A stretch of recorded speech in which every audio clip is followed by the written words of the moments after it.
بسم الله الرحمن الرحيم.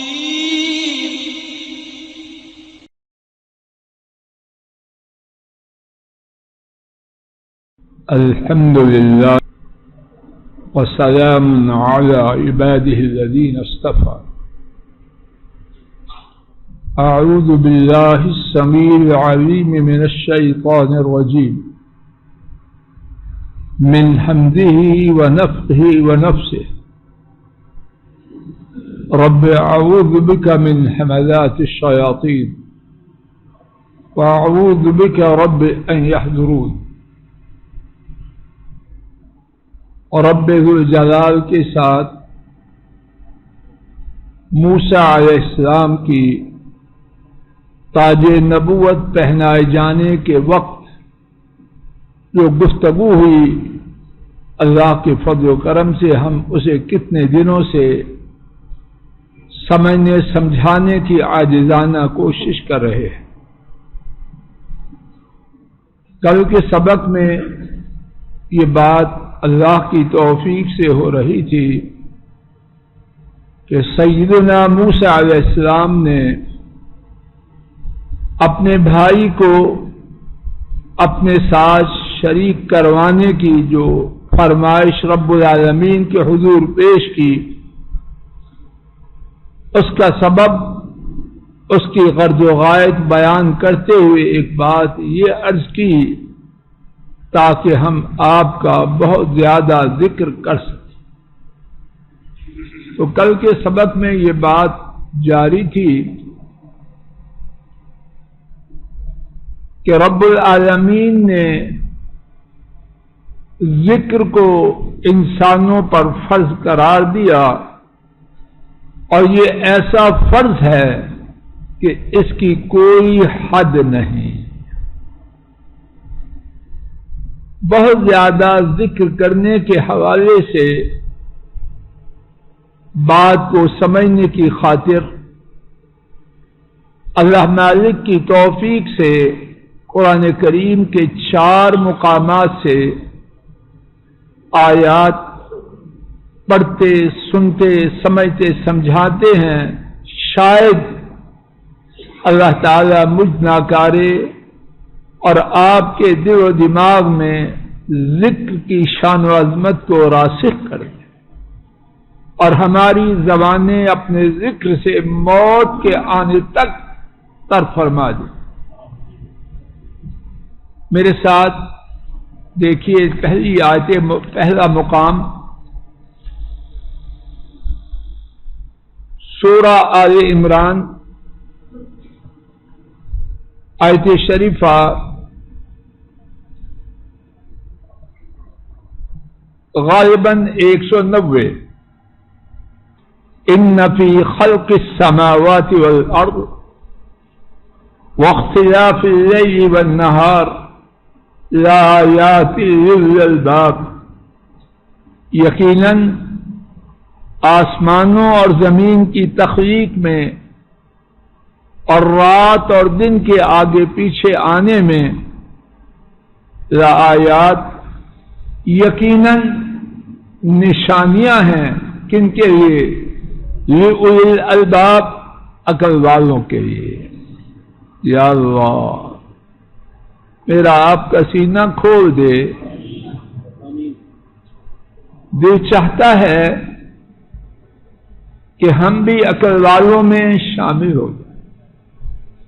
کوئی ایسا ہے جو بے وقوفوں میں شامل ہونا چاہے؟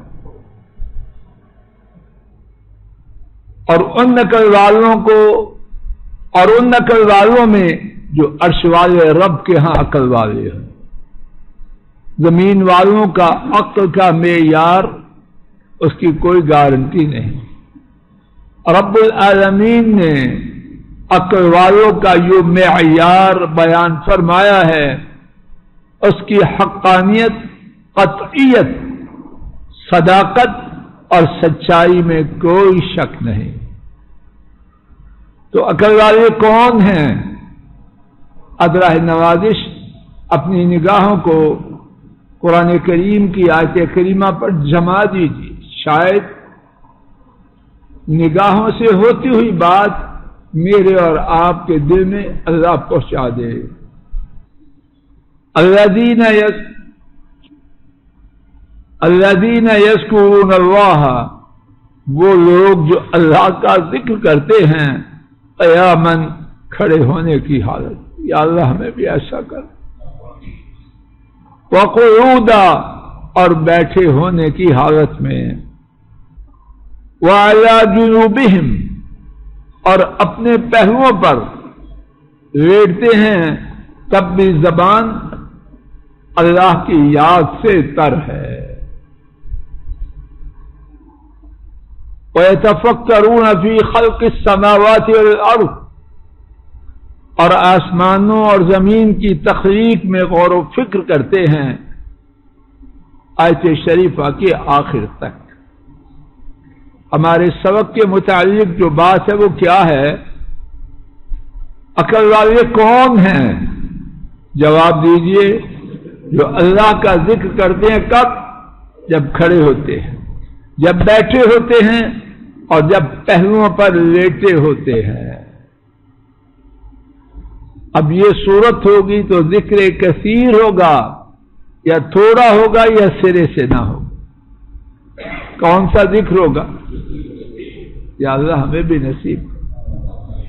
اور اگر ذکر کثیر کریں گے تو عقل والے ہوں گے، اگر نہیں کرتے تو کون ہے؟ یا عقل والا یا بے وقوف، یا رات یا دن، تو درمیان میں بھی ہے چیز. اللہ مجھے آپ کو عقل والوں میں شامل کرے، ہماری اولادوں کنبوں کو عقل والوں میں شامل کر دو.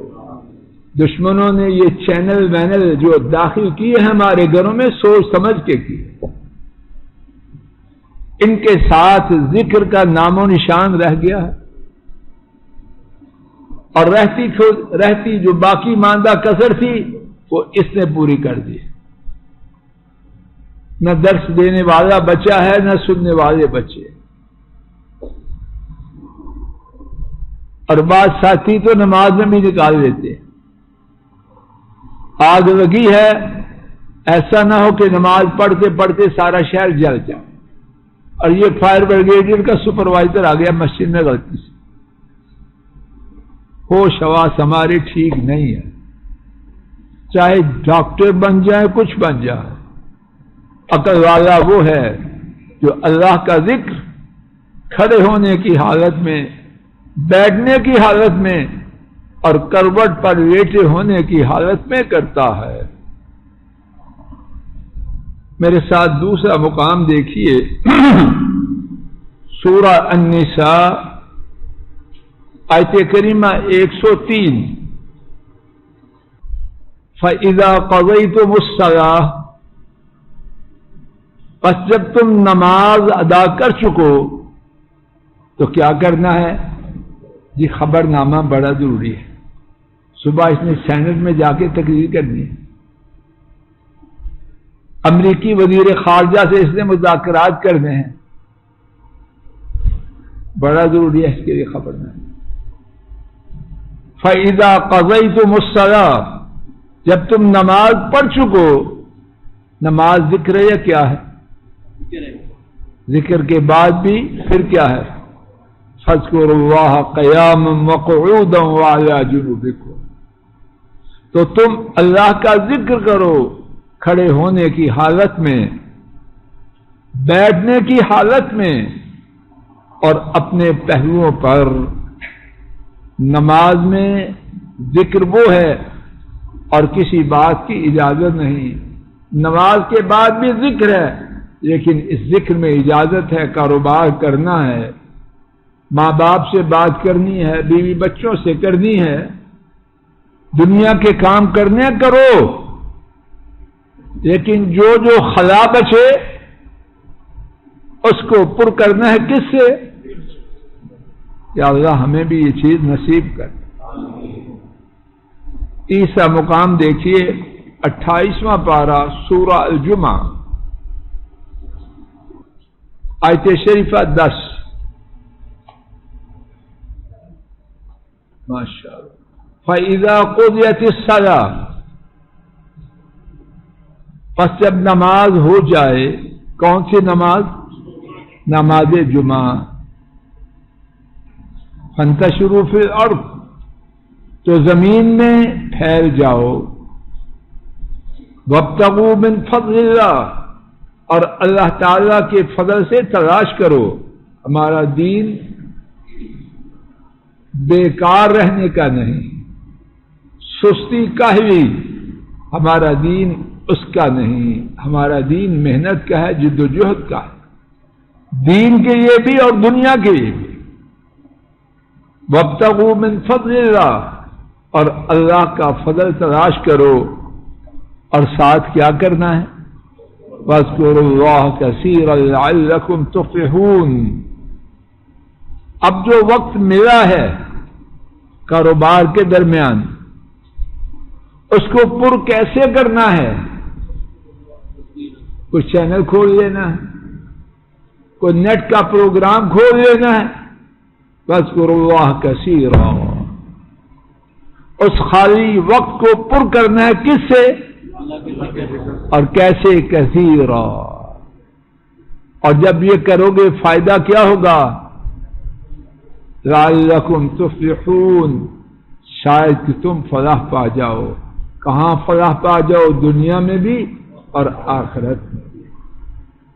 یا اللہ میرا، آپ کا اور ہمارے کنبوں کا، بہن بھائیوں کا، ان کے کنبوں کا نصیب اچھا کر دے۔ اگر یہ صورت ہم میں آ جائے، اللہ سے رزق کے لیے بھی خوب محنت کریں، اور اس کے درمیان خالی جگہ کو ذکر سے پر کرتے رہیں، جینے کا مزہ آ جائے گا کہ نہیں؟ رب ذو جلال گواہ ہے، اصل زندگی یہ زندگی۔ کمائے، محنت کرے، خوب کرے۔ نماز پڑھی، اس وقت سب کو چھوڑ چھاڑ کے پڑھنا، آ چکا ہے اپنی جگہ پر، خوب محنت کرے، لیکن جو جگہ خالی ہو وہاں موتی سجائے اللہ کے ذکر کے۔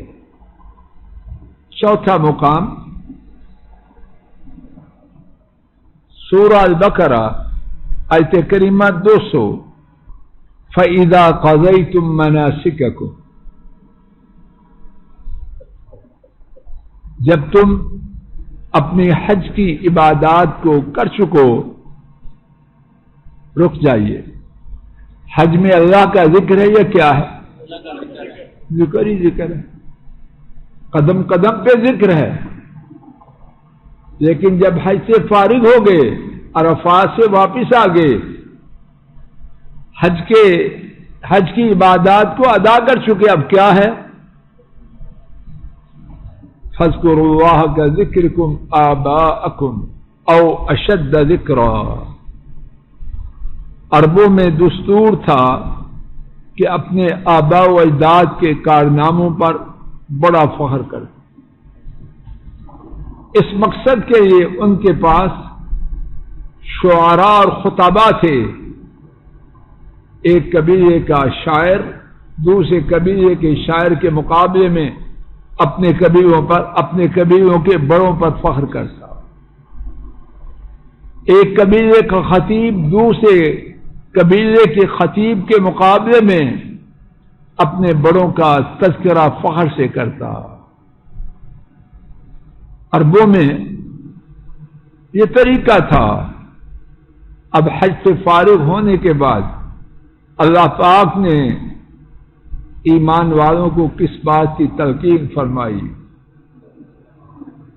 حج سے فارغ ہونے کے بعد اللہ کے ذکر سے چھٹی نہیں، بلکہ جس طرح تم بہت زیادہ تذکرہ اپنے آباء و اجداد کا کیا کرتے تھے، اب حج کے بعد کیا کرنا ہے؟ اسی طرح اللہ کا ذکر کرو۔ کیا اس کے بعد ذکر میں کوتاہی کی گنجائش رہ جاتی ہے؟ انک کنت بنا بصیرا، یقیناً آپ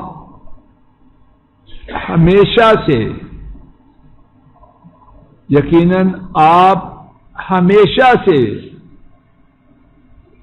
ہمیں خوب دیکھنے والے ہیں، یعنی ہماری نگہبانی کرنے والے ہیں، ہماری حفاظت کرنے والے ہیں۔ یہاں میں آپ اللہ کی توفیق سے دعاؤں کی قبولیت کا ایک ادب لے کے جائیں، گھروں میں جا کے بیان کریں۔ وہ ادب یہ ہے کہ انبیاء علیہم السلام اور اللہ والوں کا طریقہ یہ ہے کہ جب اللہ پاک سے مانگتے ہیں تو اللہ تعالی کی سابقہ نعمتوں کا دعا میں ذکر کرتے ہیں۔ یا اللہ آپ نے میرے ساتھ یہ کیا، یہ کیا، اب پھر کرو۔ اور یہ اللہ سے مانگنے کا بڑا ہی پیارا طریقہ، شکوے سے نہیں کہ آپ نے میرا بیڑا غرق کر دیا، یہ نہیں۔ یا اللہ آپ نے فلاں موقع پر میری مدد کی، فلاں موقع پر مجھے ظلم سے بچایا، فلاں موقع پر میری حاجت پوری کی، تو اب بھی کرو۔ موسیٰ اور ہارون علیہ السلام، موسیٰ علیہ السلام اللہ پاک سے کیا عرض کر رہے ہیں؟ یہ جو میں آپ سے مانگ رہا ہوں تو آپ کا عطا فرمانا کوئی نئی انوکھی نرالی بات نہیں، آپ ہمیشہ سے میری نگہبانی فرمانے والے ہیں، میری حفاظت فرمانے والے ہیں۔ جب آپ ہیں ہی ایسے تو اب بھی ایسے ہی کریں۔ آئیے ابراہیم علیہ السلام کا اسی حوالے سے جو طریقہ قرآن کریم میں موجود ہے، ایک مقام پر سورہ ابراہیم علیہ السلام میں آیات 39 سے 41 تک میں سن لیتے ہیں اور اسی پر انشاءاللہ بات ختم ہو۔ الحمدللہ الذی وہب لی علی الکبر اسماعیل و اسحاق۔ سب تعریف اللہ کے لیے۔ الحمدللہ الذی، سب تعریف اللہ کے لیے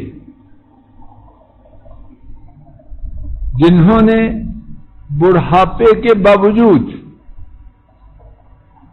مجھے اسماعیل اور اسحاق علیہ السلام عطا فرمائے۔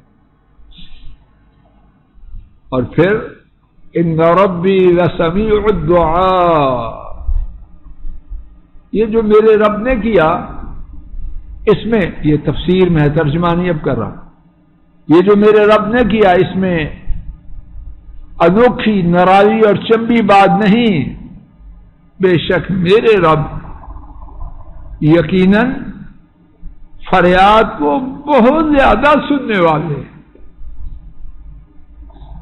ایک واقعہ رب کی رحمت کا ذکر کیا اور اس کے ساتھ تھوک کے حساب سے رب کی رحمتوں کو اس جملے میں جمع کر دیا کہ میرے رب تو ہیں ہی ایسے کہ وہ فریادوں کو بہت زیادہ سنتے ہیں۔ اور اس کے بعد دیکھیے کیسا پیارا انداز ہے مانگنے کا۔ رب اجعلنی مقیم الصلاۃ، اے میرے رب مجھے نماز کے قائم کرنے والا بنا دے۔ تشریح میں جو بات سمجھ میں آ رہی ہے، اے اللہ جب آپ نے بڑھاپے میں میرے ساتھ وہ کیا اس کی توقع بھی نہ تھی، اسماعیل دیے، اسحاق دیے، اور آپ ہمیشہ سے میری فریادوں کو سننے والے ہیں، تو یہ فریاد بھی میں آپ کے حضور پیش کر رہا ہوں۔ ربنا وتقبل دعا رب اجعلنی مقیم الصلاۃ ومن ذریتی، اے میرے رب مجھے نماز کے قائم کرنے والا بنا اور میری نسل سے۔ ربنا، اے ہمارے رب، وتقبل دعا، اور فریاد کو ازراہ نوازش، میں اس قابل نہیں، یہ ابراہیم علیہ السلام کے بیان کی تشریح ہے، میں اس قابل نہیں کہ میں دعا کی قبولیت کی گزارش بھی کر سکوں، لیکن آپ برائے مہربانی میری فریاد کو قبول فرما دیجیے۔ اللہ تعالیٰ مجھے آپ کو اسی عمدہ طریقے سے اپنے سے مانگنے کی توفیق عطا فرمائے۔ اللہ ہماری فریادوں کو اپنی رحمت سے پورا فرمائے، نیک حاجات کو پورا فرمائے، پریشانیوں کو اپنی رحمت سے رفع فرمائے۔